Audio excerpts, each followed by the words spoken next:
We're broadcasting from the UN Climate Summit in Baku, Azerbaijan.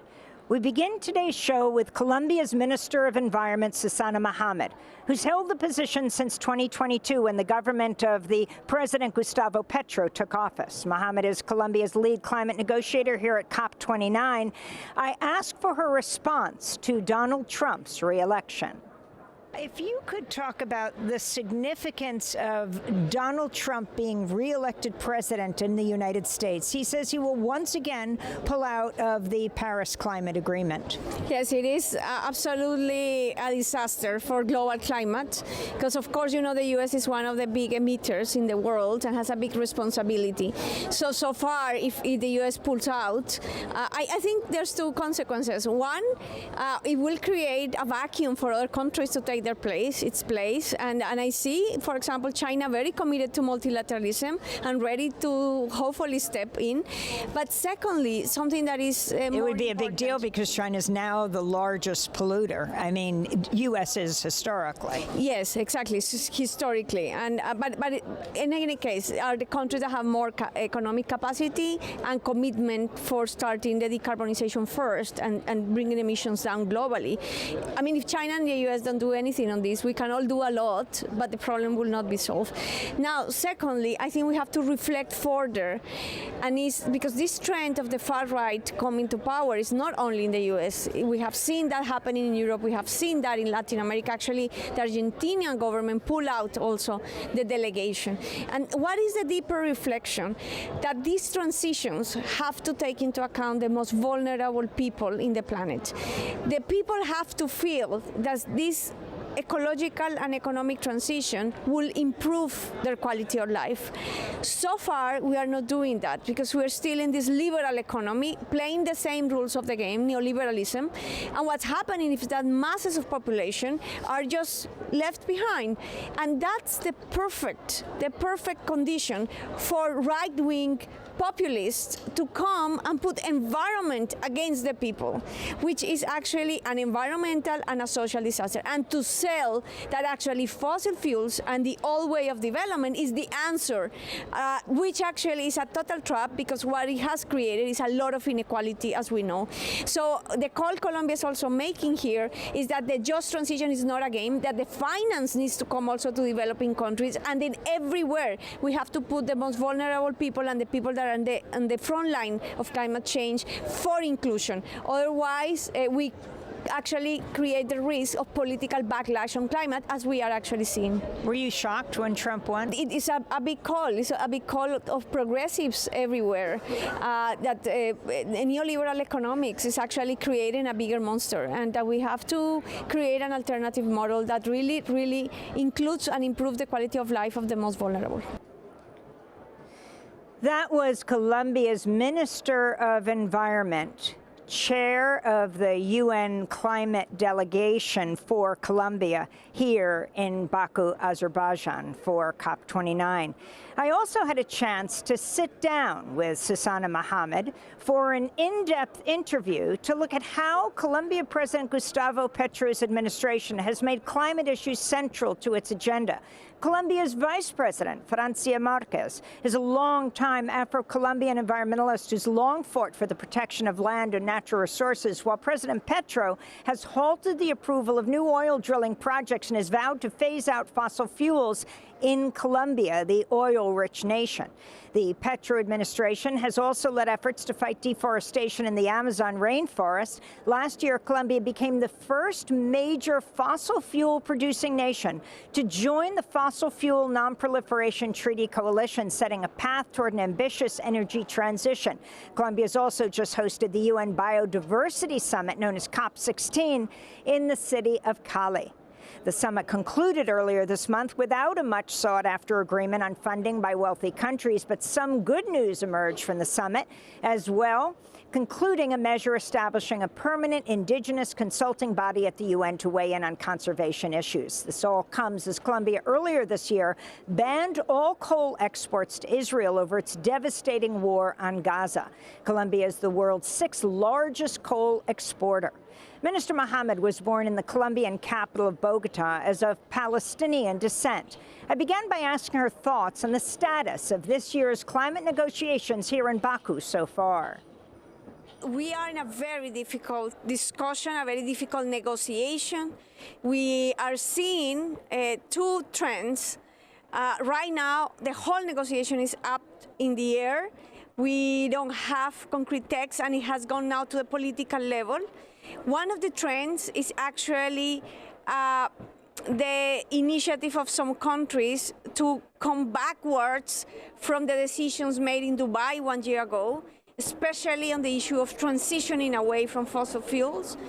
Other countries, like the Latin American countries under the negotiating group of ILAC, are pushing back so that we don't go backwards in that aim of transitioning away from fossil fuels. Otherwise, we are not moving forward, and this is a financial COP. This means that the goal for finance for the next 10 years on the climate convention will be established, but there is a very polarized and difficult environment for negotiation.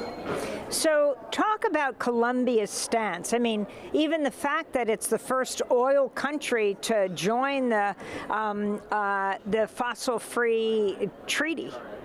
Yes. We have run scenarios for Colombia in this transition for the future. In 15 years, our coal markets, and we have to remember everybody, we are the 5th largest exporter of coal in the world, and our economy depends on the export of fossil fuels. So for us, the transition is not only an energy transition, it's a whole economy transition. How are we going to replace the fiscal incomes that are happening from the export of fossil fuels, and also what are the other sectors of the economy that will be replacing them? So for us, it's an environmental stand, but it's also a very pragmatic stand, because what we foresee in the future, 15 years from now, is that our markets will be closing and we need an alternative. But we need a planned transition. And right now, the financial system and the current economic situation is not helping Colombia in that aim, and that's why we have put this process forward. And the fossil fuel treaty is about a call from 14 countries. We hope to be 25 countries in the near future, so that we have rules of the game that create conditions for that transition, and not that we play by the current rules, which are actually very unequal and will punish the transition that Colombia wants to make. And that's why actually the reality is we are expanding fossil fuels in the world. We are making tripling renewables, but at the same time we're expanding fossil fuels. So we are not tackling really the climate problem, and we are creating more energy capacity. We are not using renewables to replace fossil fuels. And this is a big problem, and the reason is we haven't created economic conditions for that economic transition. So here at the UN Climate Summit, it might surprise many to know that the largest delegation is not Colombia's or the United States or any other country. The largest grouping of people here are the oil and gas lobbyists. So how can this be a successful summit, and what kind of pressure are you under? That's true. Like the legitimacy of the COP process had been affected in the last 3-4 COPs by two factors. One, the summit is every time closing and closing more to democratic participation. Actually, what we showed in COP16 of biodiversity in Cali is that you can have a people's COP. You can have a COP where people from all walks of life, and especially the ones that are in the front lines of the problem, have a voice, as we were able, for example, to approve the subsidiary body on indigenous peoples. This is not happening in the climate COP. On the contrary, the climate COP is closing, and the corporate interests are more manifest all the time. And I think Brazil, the next COP, which will be again in Latin America, has a very strong mandate to open democratically the COP process again, so we regain legitimacy, and we actually, it's not that the fossil fuel industry cannot be here, because it is one of the key actors, but it cannot dominate and cannot be the one that has privileged access to the summit, and this is happening right now. And of course, part of the discussion here is that some of the fossil fuel producers, especially in the Arab world, are really pushing so that we go one step back from what we achieved in Dubai why that was the acceptance of the COP process in climate that we needed to transition away from fossil fuels. Let me ask you about Colombia's record when it comes to being the deadliest country for environmentalists and land defenders. Last year, a record 79 were killed, according to the UK advocacy group Global Witness. How has this impacted Colombia's transition to peace after nearly half a century of war, and impacted progress around the climate? Actually, it is very correlated. The increase of murders of environment defendants is actually happening exactly in the departments where, or the territories where we are working to consolidate the peace process, and we are dealing with dissidents of FARC and illicit economies. So it's the presence of those factors and the process of stabilization after the peace agreement that is increasing the murders. We have talked extensively to Global Witness about the list. We actually accept the result, and we are working hard by signing the Escazú agreement, which is a Latin American agreement to defend environmental defenders and to put in a policy of human rights that defends them. But we are also facing this challenge of the transition from the peace process and illicit economies. And it's one of the most critical aspects, because we really believe that is communities on the ground, in the field, that can make a difference on the climate transition. And if their leadership is inhibited and murdered by these illicit economies, by this struggle that we're having in the territory, of course we cannot advance in our climate goals as we should. The theme of this summit is finance. Colombia's $40 billion climate investment plan is described as a test case for transition finance. What key lessons do you hope the international community takes from Colombia's approach, your country's approach? You are the head of the delegation here.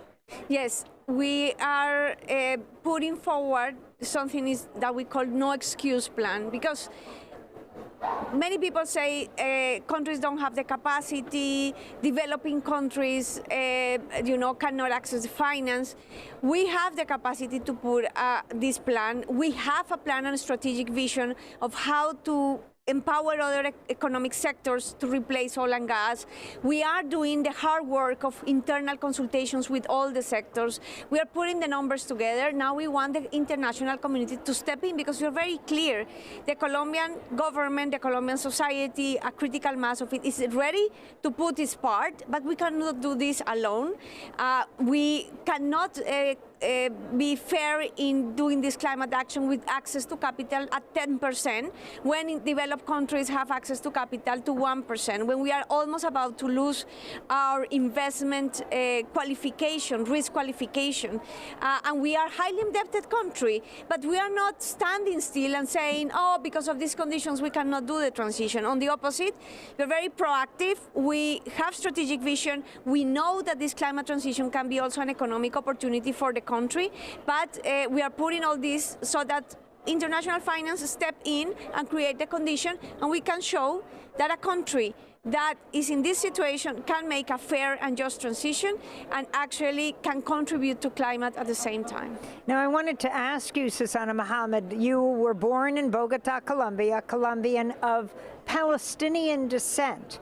And I wanted to get your response to the activism here at this summit around a global energy embargo against Israel for its war on Gaza. The other day, we were passing a protest, and this is one of the organizers of the protest, Hamza Hamouchine, an organizer with the Global Energy Embargo for Palestine, a Palestinian-led campaign. He spoke to us Monday at a protest here at COP29 during a protest supporting the embargo. Colombia was the biggest exporter of coal to Israel, and President Petro decided in the last few months to ban the export. So we need to escalate our campaigning, the pressure on these countries, and on Brazil as well. Brazil is gonna host the COP30 next year, but still it exports oil to the genocidal regime. So these things need to stop. These are our demands. Colombia has proposed a coal embargo against Israel because of what's happening in Palestine right now. Can you talk about this? Yes, it was a decision from President Petro on the call of Palestinians in the world. We realized that the Colombian coal was fueling 70% of Israel's energy capabilities. So Colombia the President Petro has signed a decree to forbid the exports of Colombian coal to Israel. We also broke diplomatic relationships with Israel. We don't have diplomatic relationships, and we are calling other countries to not supply energy that is used, actually fossil fuel energy that is used in genocide. And where is your family from in Palestine? It is from a very small village called Abu Shheidem, very close to Ramallah. And my grandfather migrated to Colombia like almost 100 years ago, actually. And your thoughts on what Petro has done, and also for the global call here for a total energy embargo against Israel? Yes, there is a genocide convention. Actually, we know what is the impact of genocide, what is the impact on human rights of warfare. We have lived it ourselves. So Colombia takes very seriously our commitments on the Convention on Genocide, and that convention calls countries, states that are part of the convention to not enable the means towards genocide. So an energy embargo means that parties and countries become responsible for not allowing the means to Israel to commit that genocide. And that's why that's the legal framework. There is also an international court justice resolution this year, sentence this year, that is calling what's happening in Israel and Gaza a genocide. So there is a legal framework for states to act, and that's why the Colombian government is calling other states to not allow and provide the means for a genocide that is happening in life. We can all see it, and that is actually tremendous on the most vulnerable people. Minister Muhamad, you're the head of the delegation here. President Petro didn't come. Why not? President Petro canceled at last minute because 1 week after COP16 in Colombia, we had very, very strong rainfall and flooding, with one of our states or departamentos 85% flooded in the most vulnerable area in the country. So he had to attend that situation, and it's a paradox because basically it is because of climate change that we are having these effects that affect the most vulnerable people. And finally, next year, the COP30 will be in Brazil. I've got two questions. One is, you were head of COP16, the Biodiversity Convention in Cali, how that's different from this COP, what was being achieved. And then here, the COP is coming for the first time right to the Amazon, and what that means as a sister country in Latin America. Yes, we have worked with the Brazilian government. We call it the route from Cali to Belém, because actually it's 2 years of these COPs in Latin America. It's an extraordinary opportunity for a region to show a different path that puts humanity and nature at the center. Cali was an exemplary COP because we call it a people's COP, and it actually shows how diversity, how the voices of those that are in the front lines of the problem can influence the environment of negotiation, can create empowerment and participation from the diversity of voices. And to solve these issues, climate, biodiversity, which is the loss of nature, which are actually interconnected, we need the knowledge of everybody, and we need the experience, the whole human experience. We cannot undervalue anybody. And also, COP16 in Cali achieved something that so far has not been achieved here. We have created a new source of funding for biodiversity, which is the Cali Fund, and it's a fund that we collect money from the private sector that is using genetic resources when they are in digital databases. They have to contribute now to this multilateral fund that then will be redistributed to the countries that have the biodiversity to protect it. So actually, the Cali COP was very successful in creating this new funding source for global biodiversity to make the private sector paid for the use of those resources and to convert private money into public money that can actually now protect a common good. What exactly does biodiversity mean, and why does it matter? Actually, biodiversity is the diversity of life, and it is all the species that interlinked into what we call the web of life make our planet a living planet, create the ecosystem that provides all the sources of life for everybody to live, including humans. We forget that we are part of the biosphere. We are just not aliens that arrive here and are separated. And that's why when every species that is extincted breaks that chain of life and creates an impact. And some scientists said, because of human intervention, we are now entering the 6th global extinction of a species. It has happened 5 times before in the history of the planet, and we could be entering the 6th, but this time because of the influence of one species with the human beings. So Biodiversity COP is about the convention on how to protect the diversity of life on Earth and how to protect nature. That's Susana Muhamad, Colombia's environment minister, who chairs Colombia's climate delegation here at COP29 in Baku.